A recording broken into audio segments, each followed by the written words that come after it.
Vice ganda nag-react sa pamamahiya ni Willie ng leave sa mga staff sa isang kamakailang live na episode. Tila nagkaroon ng mainit na usapan sa pagitan ng mga netizen hinggil sa ginawang pangangaral ni Willie Revillame sa kanyang mga staff pagkatapos na mapansing napadaan ang isa sa harapan ng kamera.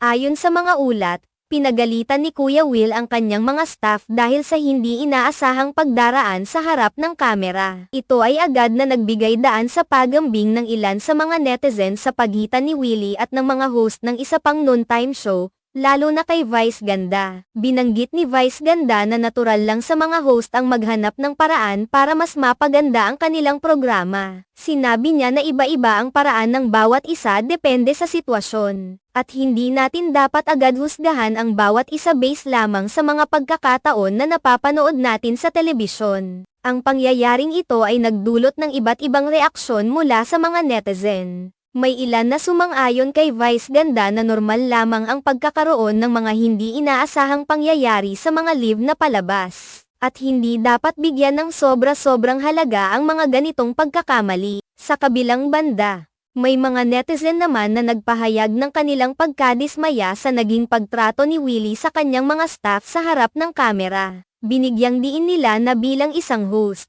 dapat maging propesyonal sa lahat ng pagkakataon at hindi dapat ipakita ang galit o pagkainis sa publiko. Dagdag pa nila na bilang mga public figure, may responsibilidad sila na magbigay ng mabuting halimbawa sa kanilang mga manonood, lalo na sa mga kabataan na sumusubaybay sa kanilang mga programa. Hindi rin nawala ang mga komento hinggil sa pagkakaiba ng estilo ng pag-host ni na Willie at Vice. May mga netizen na naniniwala na ang pagiging matapang at stricto ni Willie ay bahagi ng kanyang personalidad bilang host. Samantalang si Vice naman ay mas kilala sa kanyang kakaibang pananamit at pagpapatawa. Isa sa mga paboritong na pag-usapan ng mga netizen ay ang pagiging totoo ng bawat isa sa likod ng kamera. Marami ang naniniwala na dapat magpakatotoo ang mga host sa harap ng kamera at sa likod ng mga entablado. Nang tanungin ang ilang mga netizen kung kanino sila pumapanig, may mga sumuporta kay Willie sa kanyang pagiging maalaga sa pagpapatakbo ng kanyang programa,